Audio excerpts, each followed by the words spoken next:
ಇವತ್ತು ಕರ್ನಾಟಕ ರಾಜ್ಯಸಭಾ ಸದಸ್ಯ ಕೇಂದ್ರ ಹಣಕಾಸು ಸಚಿವೆ ನಿರ್ಮಲಾ ಸೀತಾರಾಮನ್ ಬೆಂಗಳೂರಿಗೆ ಬಂದಿದ್ರು. ಮಾಧ್ಯಮಗಳ ಜೊತೆ ಸಂವಾದವನ್ನು ನಡೆಸಿದ್ರು. ಕಾಂಗ್ರೆಸ್ ಸರ್ಕಾರದ ಗ್ಯಾರಂಟಿಗಳ ಮೇಲೂ ಹರಿಹಾಯ್ದ್ರು ನಿರ್ಮಲಾ ಸೀತಾರಾಮನ್. 3 ದಿನದ ಹಿಂದಷ್ಟೇ ಮುಖ್ಯಮಂತ್ರಿ ಡಿಕೆ ಶಿವಕುಮಾರ್ ದೆಹಲಿಗೆ ಹೋಗಿದ್ರು. ಪ್ರಧಾನಮಂತ್ರಿಗಳಿಂದ ಹಿಡಿದು ಕೇಂದ್ರ ಸಚಿವರುಗಳನ್ನು ಭೇಟಿಯಾಗಿದ್ರು. ಕರ್ನಾಟಕದ ಪಾಲಿನ ಬಾಕಿ ತೆರಿಗೆ ಹಣವನ್ನ ಬಿಡುಗಡೆ ಮಾಡಿ ರಾಜ್ಯದ ಅಭಿವೃದ್ಧಿಗೆ ಹೆಚ್ಚುವರಿ ಅನುದಾನ ಕೊಡಿ ಅಂತ ಮನವಿಯನ್ನ ಮಾಡಿಕೊಂಡಿರು. ಇದೇ ಮನವಿಯನ್ನ ಕೇಂದ್ರ ವಿತ್ತ ಸಚಿವೆ ನಿರ್ಮಲಾ ಸೀತಾರಾಮನ್ ಅವರ ಮುಂದೇನೂ ಇಟ್ಟು ಬಂದಿದ್ರು. 2 ದಿನದಿಂದ ರಾಜ್ಯ ಪ್ರವಾಸದಲ್ಲಿರುವ ನಿರ್ಮಲಾ ಸೀತಾರಾಮನ್ ಇವತ್ತು ಮಾಧ್ಯಮಗಳ ಮುಂದೆ ಬಂದ್ರು. ಮಾಧ್ಯಮಗಳ ಪ್ರತಿಯೊಂದು ಪ್ರಶ್ನೆಗಳಿಗೂ ನೇರವಾಗಿ ಉತ್ತರ ಕೊಟ್ಟರು. ಮೊದಲು ಕರ್ನಾಟಕ ಸರ್ಕಾರದ ನಾಯಕರು ಕೇಂದ್ರ ಸರ್ಕಾರ ಹಣ ಕೊಡ್ತಿಲ್ಲ ಅಂತ ಹೇಳ್ತಾರೆ. ಗ್ಯಾರಂಟಿಗಳಿಗೆ ಹಣ ಇದೆಯಾ ಇಲ್ವಾ ನೋಡ್ಕೋಬೇಕಾಗಿತ್ತು, ಅದನ್ನ ಬಿಟ್ಟು ನಮ್ಮನ್ನ ದೂರ್ತೀರಾ ಅಂತ ಸಿಟ್ಟಾದ್ರು. If your budget has such resources to give, state it in the budget, discuss it in the assembly, and please give. If you don't have the money and then blame the center saying center is not giving me money, you didn't give the promise based on center. You gave the promise knowing your economy strength, your fiscal position. So there are some states which have given this, but who can manage it. But there are some states who have given too much and are not able to carry forward. ಹಾಗೇನೆ ಮಾಧ್ಯಮಗಳ ಸುದ್ದಿಗೋಷ್ಠಿಯಲ್ಲಿ Nirmala Sitharaman guarantee ಸರ್ಕಾರವನ್ನ ತರಾಟೆ ತೆಗೆದುಕೊಂಡ್ರು. ಆಮೇಲೆ ತೇಜಸ್ವಿ ಸೂರ್ಯ ಲೋಕಸಭಾ ಕ್ಷೇತ್ರದಲ್ಲಿ ನಡೆದ ವಿಕಸಿತ ಭಾರತ ಸಂಕಲ್ಪ ಸಮಾವೇಶದಲ್ಲಿ ಮಾತಾಡಿದ್ರು. ಕೇಂದ್ರ ಸರ್ಕಾರ ಎಷ್ಟು ಹಣವನ್ನ ರಾಜ್ಯಕ್ಕೆ ಕೊಟ್ಟಿದೆ ಅಂತ ಲೆಕ್ಕ ಕೊಟ್ಟರು. ಯುಪಿಎ ಸರ್ಕಾರ 10 ವರ್ಷದಲ್ಲಿ ಕೊಟ್ಟಿದ್ದು 82,000 ಕೋಟಿ ರೂಪಾಯಿ ಮಾತ್ರ. 2014ರಿಂದ 2026ರ ನಡುವೆ 4 ಲಕ್ಷ ಕೋಟಿ ರೂಪಾಯಿ ತೆರಿಗೆ ಕರ್ನಾಟಕಕ್ಕೆ ನೀಡಲಾಗಿದೆ. ಯುಪಿಎ ಅವಧಿಯಲ್ಲಿ ನೀಡಿದ್ದಕ್ಕಿಂತ 5 ಪಟ್ಟು ಹೆಚ್ಚಾಗಿದೆ ಅಂತ ತಿಳಿಸಿದರು. ಅನುದಾನ ಮತ್ತು ಸಹಾಯ 2.71 ಲಕ್ಷ ಕೋಟಿ 2014ರಿಂದ 2026ರ ಮಧ್ಯೆ, ಅಂದ್ರೆ ಯುಪಿಎಯ 10 ವರ್ಷದ ಅವಧಿಯಲ್ಲಿ 60,000 ಕೋಟಿ ರೂಪಾಯಿ ಅಂತ ಹೇಳಿದ್ರು. 2014ರವರೆಗೆ ರೈಲ್ವೆ ಯೋಜನೆಗೆ ಸಿಕ್ಕಿದ್ದು ಬರೀ 835 ಕೋಟಿ ರೂಪಾಯಿ ಕೊಟ್ರೆ 2026-27 ಈ ವರ್ಷದಲ್ಲೇ ರೈಲ್ವೆಗೆ ಸಿಕ್ಕಿದ್ದು 7,700 ಕೋಟಿ ರೂಪಾಯಿ ಅಂತ ಲೆಕ್ಕ ಕೊಟ್ರು. ಇನ್ನು ರಾಜ್ಯದಲ್ಲಿ 8,100 ಕಿಲೋಮೀಟರ್ ರಾಷ್ಟ್ರೀಯ ಹೆದ್ದಾರಿ ನಿರ್ಮಾಣ ಮಾಡಿದ್ದು ಕೇಂದ್ರ ಸರ್ಕಾರ. ಜೊತೆಗೆ 2,000 ಕಿಲೋಮೀಟರ್ ಹೆದ್ದಾರಿ ಕಾರಿಡಾರ್ ಕೆಲಸಗಳು ಆಗ್ತಾ ಇದೆ ಅಂತ ನಿರ್ಮಲಾ ಸೀತಾರಾಮನ್ ಹೇಳಿದ್ರು. ರಾಜ್ಯದಲ್ಲಿ 1,650 ಕಿಲೋಮೀಟರ್ ಹೊಸ ರೈಲ್ವೆ ಮಾರ್ಗ ನಿರ್ಮಾಣ ಮಾಡಲಾಗಿದೆ. 3,200 ಹೊಸ ರೈಲ್ವೆ ಟ್ರ್ಯಾಕ್ ಸಂಪೂರ್ಣ ವಿದ್ಯುದೀಕರಣ ಆಗಿದ್ದು, ರಾಜ್ಯದ ರೈಲ್ವೆಯಲ್ಲಿ 95% ಮಾರ್ಗ ವಿದ್ಯುದೀಕರಣ ಆಗಿದೆ ಅಂತ ತಿಳಿಸಿದ್ರು. ಇನ್ನು ಕರ್ನಾಟಕಕ್ಕೆ 10 ಹೊಸ ವಂದೇ ಮಾತರಂ ರೈಲುಗಳ ಸಿಕ್ಕಿದೆ ಅಂತ ಲೆಕ್ಕ ಕೊಟ್ಟಿದ್ದಾರೆ. ವಿಶ್ವವೇ ಕೊಂಡಾಡುವ ಬೆಂಗಳೂರು ಟರ್ಮಿನಲ್ 2 ಏರ್ಪೋರ್ಟ್ ಕೇಂದ್ರ ಸರ್ಕಾರ ಕೊಟ್ಟಿದ್ದು, ಕರ್ನಾಟಕದಲ್ಲಿ ಒಟ್ಟು 7 ಉಡಾನ್ ಏರ್ಪೋರ್ಟ್ ನಿರ್ಮಾಣ ಮಾಡಿದ್ದೀವಿ ಅಂತ ಹೇಳಿದ್ರು. ಅಷ್ಟೇ ಅಲ್ಲ, ವಿಜಯಪುರ ಹಾಸನಕ್ಕೆ ಏರ್ಪೋರ್ಟ್ಗೆ ಅನುಮೋದನೆ ಸಿಕ್ಕಿದೆ ಅಂತ ತಿಳಿಸಿದ್ರು. ಬೆಂಗಳೂರು ಚೆನ್ನೈ ಕೈಗಾರಿಕಾ ಕಾರಿಡಾರ್ ಕೆಲಸ ಆಗ್ತಾ ಇದೆ. ತುಮಕೂರು ಕೈಗಾರಿಕಾ ಕಾರಿಡಾರ್ಗೆ 7,000 ಕೋಟಿ ಸಿಕ್ಕಿದೆ ಅಂತ ನಿರ್ಮಲಾ ಸೀತಾರಾಮನ್ ರಾಜ್ಯಕ್ಕೆ ಕೊಟ್ಟಿರುವ ಯೋಜನೆಗಳ ಲೆಕ್ಕವನ್ನ ಎಳೆಯಾಗಿ ಬಿಚ್ಚಿಟ್ರು.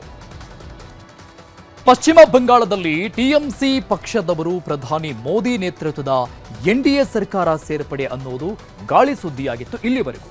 ಆದ್ರೆ ಇವತ್ತು ಅಧಿಕೃತವಾಗಿ 20 ಟಿಎಂಸಿ ಸಂಸದರ ತಂಡ ಎನ್ಡಿಎ ಸರ್ಕಾರಕ್ಕೆ ಬೆಂಬಲವನ್ನ ನೀಡಿದೆ. ಪ್ರಧಾನಿ ನರೇಂದ್ರ ಮೋದಿ ನೇತೃತ್ವದಲ್ಲಿ ಕೇಂದ್ರ ಎನ್ಡಿಎ ಒಕ್ಕೂಟದೊಂದಿಗೆ ಭಿನ್ನಮತೀಯ ಬಣ ಕೆಲಸ ಮಾಡಲಿದೆ. 20 ಟಿಎಂಸಿ ರೆಬಲ್ ಸಂಸದರು ಇವತ್ತು ಲೋಕಸಭೆ ಸ್ಪೀಕರ್ ಓಂ ಬಿರ್ಲಾ ಅವರನ್ನ ಭೇಟಿಯಾಗಿ ಎನ್ಡಿಎ ಸರ್ಕಾರಕ್ಕೆ ಬೆಂಬಲ ಪತ್ರವನ್ನು ಕೊಟ್ಟಿದ್ದಾರೆ. ಟಿಎಂಸಿ ಸಂಸದರಿಗೆ ಲೋಕಸಭೆ ಕಲಾಪದಲ್ಲಿ ಪ್ರತ್ಯೇಕ ಆಸನ ವ್ಯವಸ್ಥೆ ನೀಡುವಂತೆ ಪತ್ರದಲ್ಲಿ ಉಲ್ಲೇಖ ಮಾಡಿಕೊಂಡಿದ್ದಾರೆ. ಟಿಎಂಸಿ ಸಂಸದರಾದ ಕಾಕೋಲಿ ಘೋಷ್, ದಸ್ತಿದಾರ್, ಯೂಸುಫ್ ಪಠಾಣ್ ಸೇರಿದಂಗೆ 20 ಸಂಸದರು ಪಕ್ಷದೊಳಗಿನ ಬಿಕ್ಕಟ್ಟು ಹೆಚ್ಚಾಗ್ತಾ ಇರುವ ಮಧ್ಯೆ ಲೋಕಸಭಾ ಸ್ಪೀಕರ್ ಓಂ ಬಿರ್ಲಾ ಅವರಿಗೆ ಬೆಂಬಲ ಪತ್ರ ನೀಡಿದ್ದು, ಟಿಎಂಸಿ ಪಕ್ಷ ಈಗ ಮಮತಾ ಬ್ಯಾನರ್ಜಿ ಕೈತಪ್ಪುವ ಕೊನೆ ಹಂತಕ್ಕೆ ಬಂದಿದೆ. हमारा जो एआईटीसी के सांसद थे उनमें से 2/3 20 जन हमने अलग से बैठने का चिट्ठी दिया स्पीकर साहब को, और हमारे जो सांसद हैं हम 20 अभी नेशनलिस्ट सिटीजन पार्टी के साथ हम लोग मर्ज करके एनडीए के साथ काम करेंगे, प्रधानमंत्री नरेंद्र मोदी जी के, हमारे अमित शाह जी के नेतृत्व में। ಟಿಎಂಸಿ ಪಕ್ಷದ 20 ಸಂಸದರು ಬಂಡಾಯ ಎದ್ದಿದ್ದಾರೆ. ಲೋಕಸಭೆಯಲ್ಲಿ ಪ್ರತ್ಯೇಕ ಆಸನಕ್ಕೂ ವ್ಯವಸ್ಥೆ ಮಾಡಿಕೊಡಿ ಅಂತ ಸ್ಪೀಕರ್ಗೂ ಪತ್ರವನ್ನು ಕೊಟ್ಟಿದ್ದಾರೆ. ಇದರ ಮಧ್ಯೆನೇ ಪಶ್ಚಿಮ ಬಂಗಾಳದ ಮಾಜಿ ಸಿಎಂ ಹಾಗೂ ಪಕ್ಷದ ಮುಖ್ಯಸ್ಥೆ ಮಮತಾ ಬ್ಯಾನರ್ಜಿ ಮನೆಗಳಲ್ಲಿ ಸಭೆಗಳಾಗ್ತಾ ಇದೆ. ಕಾಲಿಘಾಟ್ ನಿವಾಸಕ್ಕೆ ಟಿಎಂಸಿ ನಾಯಕರಾದ ಸುವೇಂದು ಚಟ್ಟೋಪಾಧ್ಯಾಯ, ಕಲ್ಯಾಣ್ ಬ್ಯಾನರ್ಜಿ ಬಂದು ಕಾನೂನು ಹೋರಾಟದ ಬಗ್ಗೆ ಚರ್ಚೆ ಮಾಡ್ತಾ ಇದ್ದಾರೆ. ಈಗ ಪ್ರಧಾನಿ ನರೇಂದ್ರ ಮೋದಿ ಫ್ರಾನ್ಸ್ ಮತ್ತು ಸ್ಲೋವಾಕಿಯಾ ದೇಶದ ಪ್ರವಾಸವನ್ನು ಕೈಗೊಂಡಿದ್ದಾರೆ. ಅನಿವಾಸಿ ಭಾರತೀಯರಿಂದ ಅದ್ಧೂರಿ ಸ್ವಾಗತ ಸಿಕ್ಕಿದೆ. ಫ್ರಾನ್ಸ್ನಿಂದಲೂ ಮೋದಿಗೆ ವಿಶೇಷ ಗೌರವ ಸಿಕ್ಕಿದೆ. ಫ್ರಾನ್ಸ್ನ ಕೋಟ್ ಡಿ ಅಜೂರ್ ವಿಮಾನ ನಿಲ್ದಾಣಕ್ಕೆ ಮೋದಿ ಬಂದಿಳಿದ್ರು. ಈ ವೇಳೆ ಫ್ರಾನ್ಸ್ ಸರ್ಕಾರದ ಸಚಿವರು ಮೋದಿ ಅವರನ್ನ ಅದ್ಧೂರಿಯಾಗಿ ಸ್ವಾಗತ ಮಾಡಿಕೊಂಡ್ರು. ಭಾರತ ಫ್ರಾನ್ಸ್ ರಾಯಭಾರಿಯಾಗಿರುವ ಥೇರಿ ಮ್ಯಾಥ್ಯೂಸ್ ಸೇರಿ ಅನೇಕ ಗಣ್ಯರು ಸಾಕ್ಷಿಯಾದರು. ಎಲ್ಲಕ್ಕಿಂತ ಹೆಚ್ಚಾಗಿ ಆಕರ್ಷಕ ಸಾಂಸ್ಕೃತಿಕ ಪ್ರದರ್ಶನದೊಂದಿಗೆ ಅನಿವಾಸಿ ಭಾರತೀಯರು ತ್ರಿವರ್ಣ ಧ್ವಜ ಹಿಡಿದು ಪ್ರಧಾನಿಗೆ ಸ್ವಾಗತ ಕೋರಿದ್ರು. ಇದಾದ್ಮೇಲೆ ಫ್ರಾನ್ಸ್ನ ನೈಸ್ನಲ್ಲಿ ಪ್ರಧಾನಿ ನರೇಂದ್ರ ಮೋದಿ ಅವರನ್ನ ಫ್ರೆಂಚ್ ಅಧ್ಯಕ್ಷ ಎಮಾನ್ಯುಯಲ್ ಮ್ಯಾಕ್ರನ್ ಒಪ್ಪಿಗೆಯೊಂದಿಗೆ ಸ್ವಾಗತ ಮಾಡಿಕೊಂಡ್ರು. ಭಾರತ್ ಇನ್ನೋವೇಟ್ಸ್ ಕಾರ್ಯಕ್ರಮದಲ್ಲಿ ಇಬ್ಬರು ಭಾಗಿಯಾದರು. ಭಾರತ್ ಇನ್ನೋವೇಟ್ಸ್ 2026 ಶೃಂಗಸಭೆಯಲ್ಲಿ ಭಾಗವಹಿಸಿದ್ರು.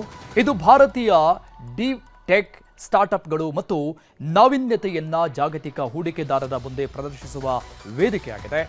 ಓಯೋ ರೂಮ್ಸ್ನ ರಿತೇಶ್ ಅಗರ್ವಾಲ್ ಸೇರಿದಂತೆ ಅನೇಕ ಉದ್ಯಮಿಗಳು ಭಾಗವಹಿಸಿದ್ರು. ಮೋದಿ ಫ್ರೆಂಚ್ ಅಧ್ಯಕ್ಷ ಮ್ಯಾಕ್ರನ್ ಜೊತೆ ದ್ವಿಪಕ್ಷೀಯ ಮಾತುಕತೆ ನಡೆಸಿ ರಕ್ಷಣೆ, ಬಾಹ್ಯಾಕಾಶ ಮತ್ತು ಎಐ ಸಹಕಾರದ ವಿಸ್ತರಣೆಗೆ ಒತ್ತು ನೀಡಿದ್ದಾರೆ.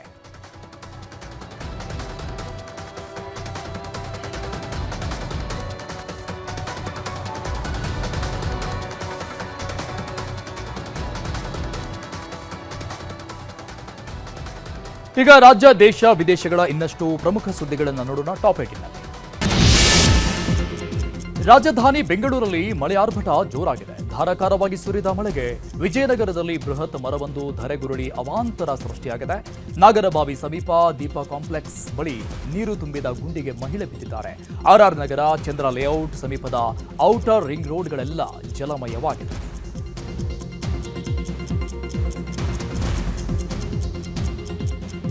ದೃಶ್ಯದಲ್ಲಿ ನೋಡ್ತಾ ಇದ್ದೀವಿ, ಸಂಜೆ ಆಗ್ತಾ ಇದ್ದಂಗೆ ಶುರುವಾದಂತಹ ಮಳೆ ನಿರಂತರವಾಗಿ ಸುರಿದಿದೆ. ಬಹುತೇಕವಾಗಿ 1.5 ಗಂಟೆಗಳ ಕಾಲ ಸುರಿದಂತಹ ಮಳೆ ಅವಾಂತರಗಳನ್ನು ಸೃಷ್ಟಿ ಮಾಡಿರುವಂಥದ್ದು. ಬಹುತೇಕ ಭಾಗಗಳಲ್ಲಿ ಗಿಡ ಮರಗಳು ಧರೆಗುರುಳಿರುವಂತಹ ಘಟನೆಗಳು ಕೂಡ ಕಂಡು ಬರ್ತಾ ಇದೆ. ಉಡುಪಿಯ ಕೊಲ್ಲೂರು ಮೂಕಾಂಬಿಕಾ ದೇಗುಲಕ್ಕೆ ರಿಲಯನ್ಸ್ ಸಂಸ್ಥೆ ಮುಖ್ಯಸ್ಥ ಮುಖೇಶ್ ಅಂಬಾನಿ ಪುತ್ರ ಅನಂತ್ ಅಂಬಾನಿ ಭೇಟಿ ಕೊಟ್ಟರು. ಅಂಬಾನಿ ಕುಟುಂಬದ ಗುರೂಜಿಯ ಜೊತೆ ಆಗಮಿಸಿ ಮೂಕಾಂಬಿಕೆಯ ದರ್ಶನ ಪಡೆದರು. ಮೂಕಾಂಬಿಕಾ ಸನ್ನಿಧಿಯಲ್ಲಿ ವಿಶೇಷ ಪೂಜೆ ಮಾಡಿಸಿದ್ರು. ನಂತರ ದೇವಾಲಯದ ವತಿಯಿಂದ ಅನಂತ್ ಅಂಬಾನಿಯವರಿಗೆ ಗೌರವ ಸಲ್ಲಿಸಲಾಯಿತು. ರಿಲಯನ್ಸ್ ಸಂಸ್ಥೆ ಮುಖ್ಯಸ್ಥ ಇವತ್ತು ಮೂಕಾಂಬಿಕೆ ದರ್ಶನವನ್ನ ಪಡೆಯುವುದಕ್ಕೆ ಬಂದಿರುವಂತಹ ದೃಶ್ಯವನ್ನ ನೋಡ್ತಾ ಇದ್ದೀವಿ. ವಿಶೇಷವಾದಂತಹ ಪೂಜೆ ಸಲ್ಲಿಕೆಯಾಗಿದೆ.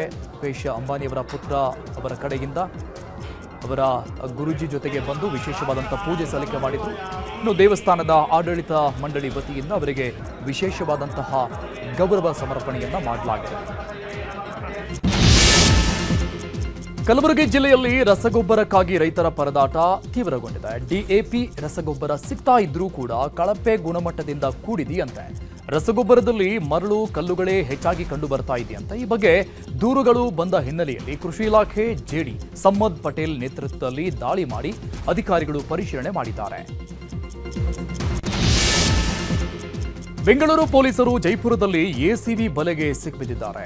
ವರದಕ್ಷಿಣೆ ಕೇಸ್ನಲ್ಲಿ ಆರೋಪಿಯ ಬಂಧನಕ್ಕೆ ಅಂತ ಎಚ್ಎಎಲ್ ಪೊಲೀಸರು ಜೈಪುರಕ್ಕೆ ಹೋಗಿದ್ರು. ಈ ವೇಳೆ ಆರೋಪಿ ಬಳಿ 40,000 ಲಂಚ ಪಡಿತಾ ಇದ್ದಾಗ ಎಚ್ಎಎಲ್ ಠಾಣೆ ಪಿಎಸ್ಐ ಅನಿತಾ, ಇಬ್ಬರು ಕಾನ್ಸ್ಟೇಬಲ್ ಎಸಿಬಿ ಬಲೆಗೆ ಬಿದ್ದಿದ್ದಾರೆ. ಬೆಂಗಳೂರಿನ ಕಾಡುಗೋಡಿ ಬಾಲಕಿ ವೆನೆಲ್ಲಾ ಹತ್ಯೆ ಕೇಸ್ ತನಿಖೆ ಚುರುಕುಗೊಂಡಿದೆ. ಬಾಣಸವಾಡಿ ಎಸಿಪಿ ಅನುಷಾ ನೇತೃತ್ವದಲ್ಲಿ ತನಿಖೆ ನಡೀತಾ ಇದೆ. ಬಾಲಕಿ ಹತ್ಯೆಗೂ ಮುನ್ನ ಹಾಗೂ ಹತ್ಯೆಯ ನಂತರ ಆರೋಪಿಗಳು ಸುತ್ತಾಡಿದ ಸ್ಥಳಗಳ ಮಾಹಿತಿ ಸಂಗ್ರಹಣೆ ಮಾಡಲಾಗ್ತಾ ಇದೆ. ಬನ್ನೇರುಘಟ್ಟ ಜೈವಿಕ ಉದ್ಯಾನವನಕ್ಕೆ ಹೊಸ ಅತಿಥಿಯ ಆಗಮನವಾಗಿದೆ. ಮುದ್ದಾದ ಮರಿಗೆ ಹಿಪ್ಪೋಪೋಟಮಸ್ ಜನ್ಮ ನೀಡಿದೆ. ಬನ್ನೇರುಘಟ್ಟ ಉದ್ಯಾನವನದಲ್ಲಿ ಹಿಪ್ಪೋಗಳ ಸಂಖ್ಯೆ ಈಗ 5ಕ್ಕೆ ಏರಿಕೆ ಆಗಿದೆ. ತಾಯಿ ಮರಿಯ ಆರೋಗ್ಯದ ಮೇಲೆ ವೈದ್ಯರು ಮತ್ತು ಸಿಬ್ಬಂದಿ ನಿಗಾ ಇಟ್ಟಿದ್ದಾರೆ. ಬನ್ನೇರುಘಟ್ಟ ಝೂಗೆ ನೂತನ ಅತಿಥಿ ಆಗಮನ ಆಗಿದೆ. ಇತ್ತೀಚೆಗೆ ಹಿಪ್ಪೋವೊಂದು ಸಾವನ್ನಪ್ಪಿತ್ತು. ಅದಾದ ನಂತರದಲ್ಲಿ ಒಂದು ಖುಷಿ ವಿಚಾರ. ಬನ್ನೇರುಘಟ್ಟ ಉದ್ಯಾನವನದಲ್ಲಿ ಹಿಪ್ಪೋಗಳ ಸಂಖ್ಯೆ ಈಗ 5ಕ್ಕೆ ಏರಿಕೆಯಾಗಿದೆ. ತಾಯಿ ಮತ್ತು ಮರಿಯ ಆರೋಗ್ಯದ ಮೇಲೆ ವೈದ್ಯರು ಮತ್ತು ಸಿಬ್ಬಂದಿಗಳು ನಿಗಾ ಇಟ್ಟಿದ್ದಾರೆ. ಹುಟ್ಟಿರುವಂತಹ ಹಿಪ್ಪೋ ಮರಿ ಹೆಣ್ಣು ಮರಿಯಾಗಿದ್ರೆ ಇತ್ತೀಚೆಗೆ ಸಾವನ್ನಪ್ಪಿದ್ದಂತಹ ಆ ಒಬ್ಬ ವೈದ್ಯ ಏನಿದ್ದು ಆಕೆಯ ಹೆಸರನ್ನ ಇಡಬೇಕು ಅನ್ನುವಂಥ ಚಿಂತನೆ ಕೂಡ ನಡೀತಾ ಇದೆ.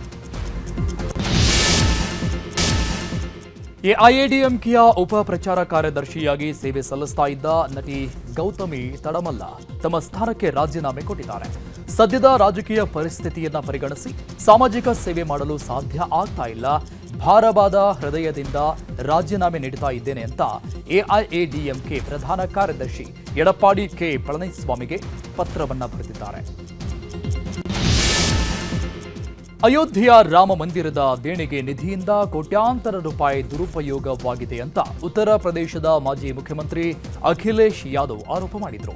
ಇದರ ಬೆನ್ನಲ್ಲೇ ಉತ್ತರ ಪ್ರದೇಶ ಸರ್ಕಾರವು ಸಮಗ್ರ ತನಿಖೆ ನಡೆಸಲು 3 ಸದಸ್ಯರುಗಳನ್ನೊಳಗೊಂಡ ವಿಶೇಷ ತನಿಖಾ ತಂಡವನ್ನು ರಚನೆ ಮಾಡಿದೆ. 1 ವಾರದೊಳಗೆ ಎಸ್ಐಟಿ ಮಧ್ಯಂತರ ವರದಿಯನ್ನ ಹಾಗೂ 15 ದಿನದೊಳಗೆ ಅಂತಿಮ ವರದಿಯನ್ನ ಸಲ್ಲಿಕೆ ಮಾಡಬೇಕು ಅಂತ ಆದೇಶ ಮಾಡಿದೆ.